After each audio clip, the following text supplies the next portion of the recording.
DeSantis is the future because it looks like he will win by about 20 points, which is extraordinary given the fact that back in 2018, he beat Gilliam by just 33,000. DeSantis won everywhere in the state. Mr. Jones owned a cotton plantation and many slaves. One day he was talking to the owner of the plantation next to his, and Mr. Jones was lamenting the fact that times were tough. He was having to work his slaves harder than ever, and was having trouble with some of them being disobedient or trying to run away. The other plantation owner said he knew someone who could help. Day 1. One day Mr. Jones called his slaves together so a man named Mr. Smith could talk to them. Before beginning, Mr. Smith whispered to Mr. Jones, "Whatever I say, do not contradict me or interfere, and I promise you your slave troubles will end." "My name is Mr. Smith," he said to the slaves, "and this may be the happiest day of your lives. From today forward, you will no longer be slaves, but free men." Mr. Jones was so shocked he started to step forward, but Mr. Smith gestured for him to remain silent. He did, only because the other plantation owner had spoken so highly of Mr. Smith's skills. "You are no longer the property of Mr. Jones," Mr. Smith continued. "You are free. No more will you be forced to labor for the benefit of Mr. Jones. Now you can work for yourselves." Now the slaves were all murmuring and looking at each other. Many were smiling, many were looking puzzled. "In fact, you are now free to leave the plantation whenever you want," Mr. Smith said. "However, since we are surrounded by other plantations, if you leave, some other plantation owner will likely claim you as his own the moment you set foot on his property. So I urge you not to risk your newfound freedom by doing something so foolish. Instead, I suggest that you stay here, no longer as slaves, but as willing participants and part owners of this plantation. Yes, this is now your plantation." Mr. Jones bit his tongue to keep from objecting. "For now, we might as well leave Mr. Jones in charge," said Mr. Smith, "since he is the only one with any experience at running a plantation, which is quite a complicated thing to manage. But he will no longer be your master, but just another worker on the plantation. In fact, he will now be using his organizational and management skills to serve you. Whatever problems you may have had with him before, you are now all equals, and you need each other to make this work. If we all cooperate and work together, we can all reap the benefits together. In honor of this happy occasion, I present you this new symbol of togetherness and cooperation, this flag, which shall be the emblem of the new free Jones plantation." He held up the new flag, but most of those listening were still too amazed to respond. "And this shall be our motto," Mr. Smith announced. "We work together as free men for our mutual benefit, pledging our allegiance to the Jones plantation, which stands for prosperity, liberty, and justice for all. To celebrate, everyone has the rest of the day off. Enjoy your freedom, do as you please, and be back here tomorrow morning, bright and early, so that we may begin work on this great and noble new endeavor as equal free men." Finally convinced that Mr. Smith was serious, the former slaves applauded and cheered. Day 2.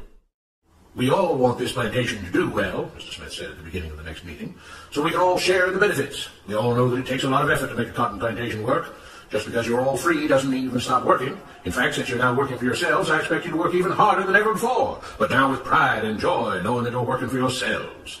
Of course, there still have to be rules. If everyone just does whatever he wants, the plantation won't produce anything. This experiment will fail and we'll all starve. You should be thankful that Mr. Jones has agreed to stay on to lend his knowledge and skills to this endeavor, and I trust you will all do your own part to make this work. Several of you have been chosen to act as project supervisors to manage different aspects of the operation, to make sure everyone is doing his assigned job, to make sure that the rules are followed, and so on. The rest of you may head out to the fields to start your first day of work as free men." Day 3.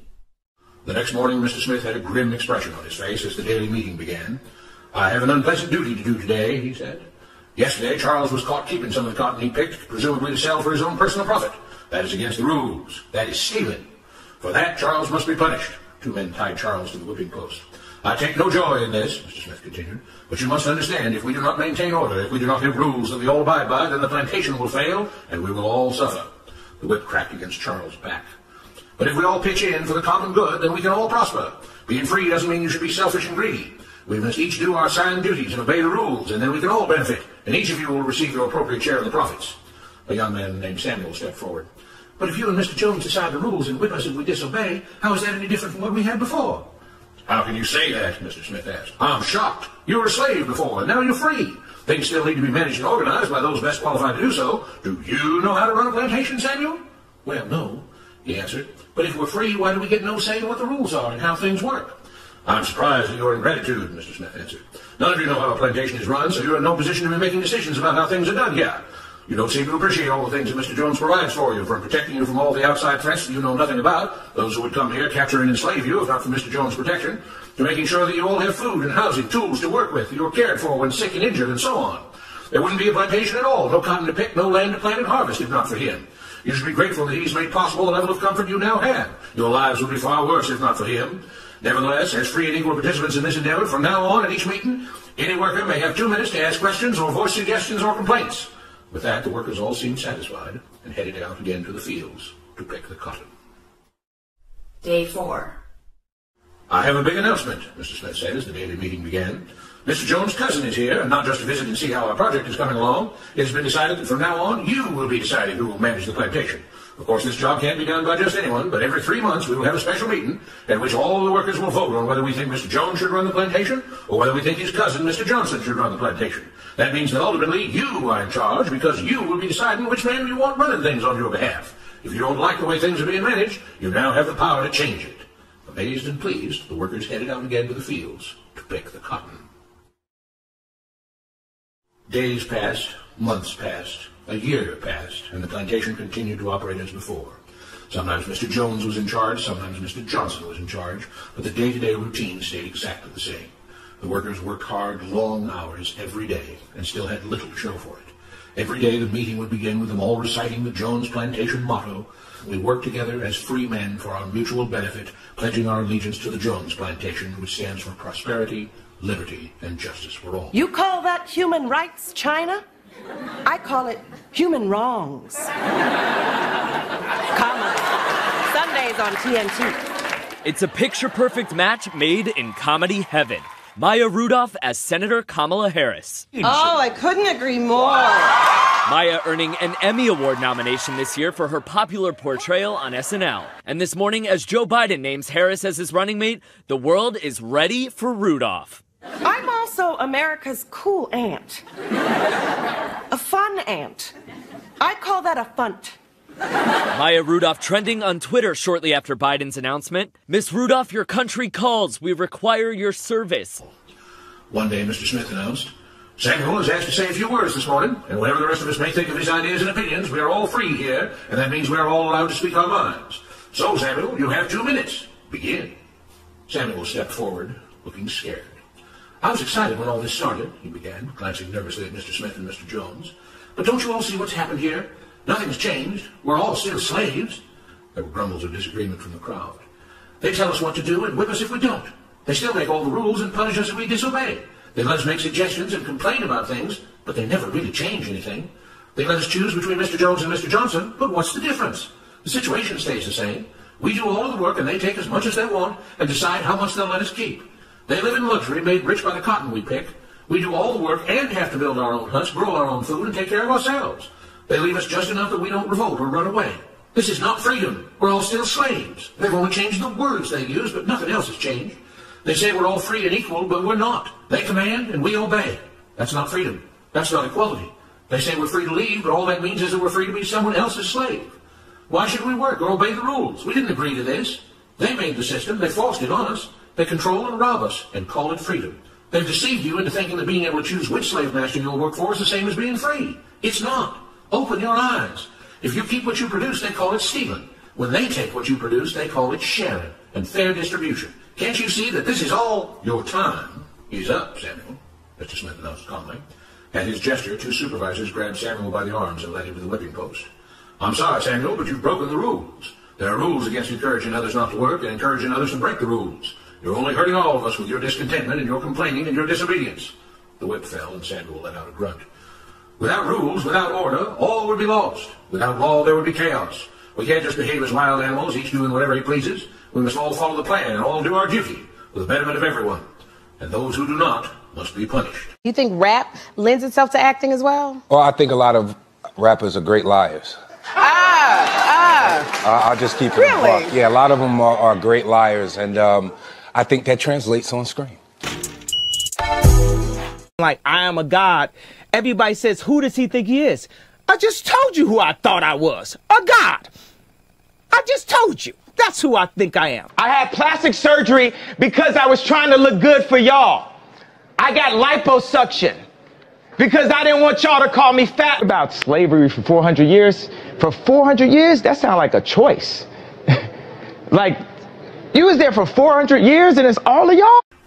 The whip fell again and blood flowed freely from Samuel's back. Park. Now everybody's trying to charge. I don't give a how much you sold. If you playing on radio, are you connecting? Picasso is dead. Steve Jobs is dead. Walt Disney is dead. Name somebody living. Samuel, it is you who are stealing from the others. When you don't do your assigned work, you are making more work for others. When you disobey the rules, it is you who are endangering the future of everyone else here. You are the thief. You are the criminal. You are the one trying to destroy the arrangement that keeps us all safe and prosperous. At every lash of the whip, the other workers cheered louder and louder, some yelling curses at Samuel. Being spoiled and selfish, you complain about everything, talking as if you're oppressed. But you are the one ruining things. You are the one keeping us from being all we could be. It is your greed and your rebelliousness that is hurting all of us. They all play by the rules, Mr. Smith said, gesturing at the others. What makes you think that you don't have to? You think you're above the law? There were loud yells of agreement as the whip fell again. We must maintain order, Mr. Smith proclaimed, to make this plantation great, to make it so that we can all be happy and prosperous. To have the society we want, there have to be rules. We all have to contribute our fair share to this great endeavor, and we cannot tolerate actions and attitudes that seek to undermine the amazing things that together as free men we have achieved and will continue to achieve. Mr. Jones was smiling as he gave Mr. Smith a pat on the back. The crowd was cheering so loudly that none of them had noticed that Samuel had died. Hi, folks. It's me, Donald Trump. You're welcome. Yeah, that's actually not presidential hopeful Donald Trump. It's Johnny Depp. That's weird. Right? Funny or Die went all out to create a full 51-minute spoof that centers around Trump's best-selling book, Art of the Deal. The Art of the Deal! And it could go down as one of the most epic parodies of all time. I, Donald J. Trump, am being sued for discriminating against minorities. The movie is packed with famous faces like Ron Howard, Henry Winkler, and Room's Jacob Tremblay. The only thing with more brass is my balls. You're my hero, Mr. Trump. Sounds like you got everything you ever wanted. Secret Service telling NBC News this morning it is aware of Johnny Depp's comments. The actor is in the UK to promote a movie, but prompting a backlash overnight. Johnny Depp on stage at a music festival in the UK when, apparently speaking in jest, he referred to assassinating President Trump. When Depp brings up President Trump's name, the audience cheers. I think he needs help. I don't know. A lot of wonderful dark places he could go. Then Depp said this. By the way, this is going to be in the press. It'll be horrible. When was the last time an actor assassinated a president?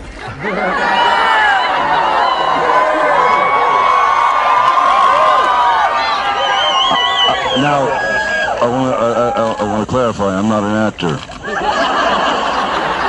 I lie for a living. Just like Donald. However, it's been a while. And maybe it's time. It's just over a week since the shooting at a GOP charity baseball practice that left House Majority Whip Steve Scalise seriously injured. He's still in the hospital. Depp's comments lighting up social media overnight. One tweet, Secret Service, are you listening? Another, Disney, you might want to rethink your relationship with Johnny Depp. And it was just last month, another Hollywood celebrity, Kathy Griffin, posted a video of herself holding a fake severed head of President Trump. The backlash cost the comedian an endorsement deal, her New Year's Eve gig with CNN, and cancelled tour dates. Johnny Depp has parodied Mr. Trump before in this Funny or Die sketch from last year. That is what you call the art of the deal. But Depp clearly knew his assassination comments would be controversial. Now, we have reached out. So far, no response from Johnny Depp or on social media. Now, look, it's possible that he was referring to Abraham Lincoln's assassination in 1865. His killer was, of course, the actor John Wilkes Booth. At one point, Depp saying, it's just a question, I'm not insinuating anything, but it wasn't clear exactly whether he was referring to the assassination comment. Guys? Donald say he wants to run for president and move on into the White House. Why not? It wouldn't be the first time you pushed a black family out of their home.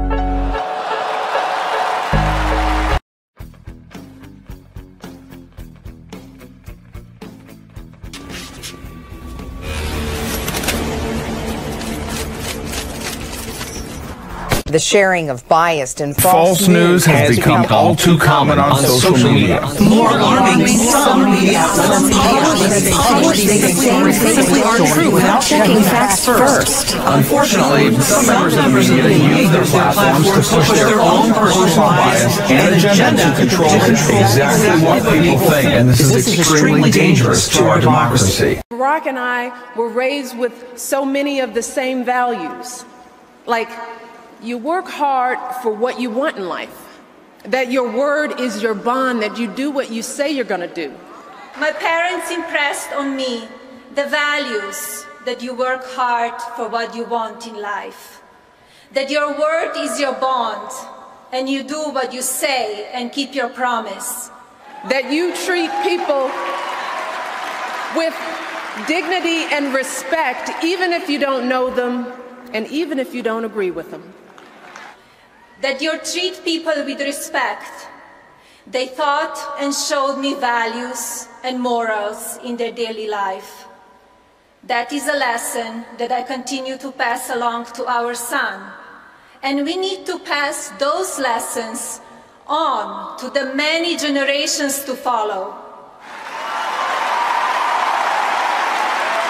And Barack and I set out to build lives guided by these values and to pass them on to the next generation, because we want our children and all children in this nation to know that the only limit to the height of your achievements is the reach of your dreams and your willingness to work hard for them. Because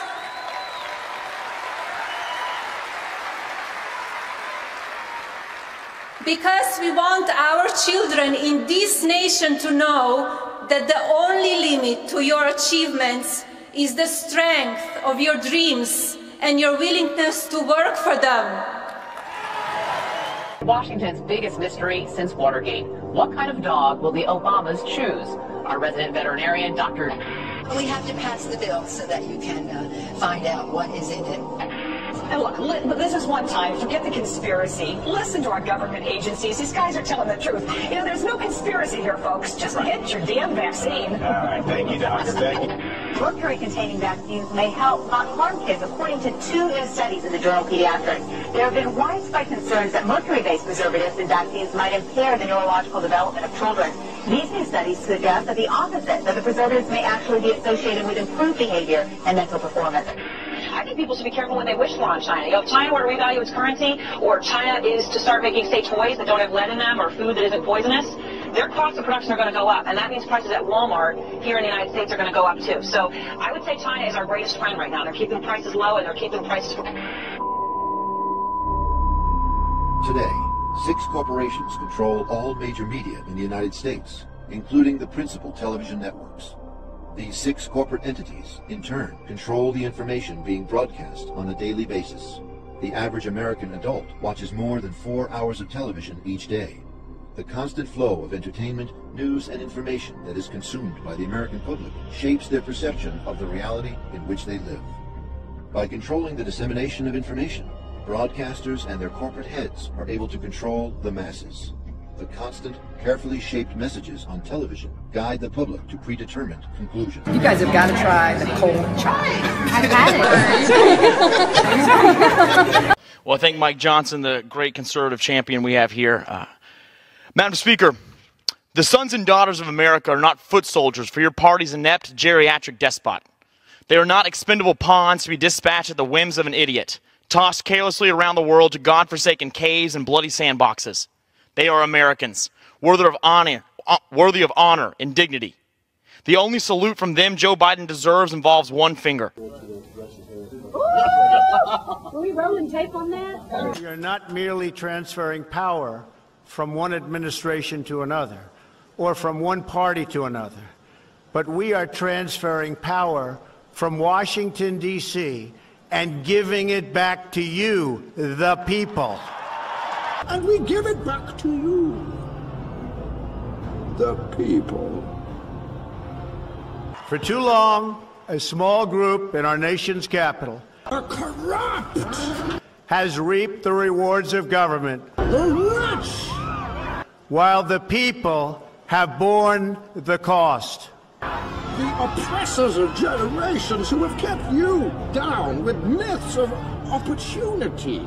The establishment protected itself, but not the citizens of our country. And do you accept the resignation of all of these liars, of all the corrupt? That all changes, starting right here and right now, Because this moment is your moment. It belongs to you. None shall interfere. Do as you please. January 20th, 2017 will be remembered as the day the people became the rulers of this nation again. The United States of America. It will endure. You know, I've been hearing more and more about a thing called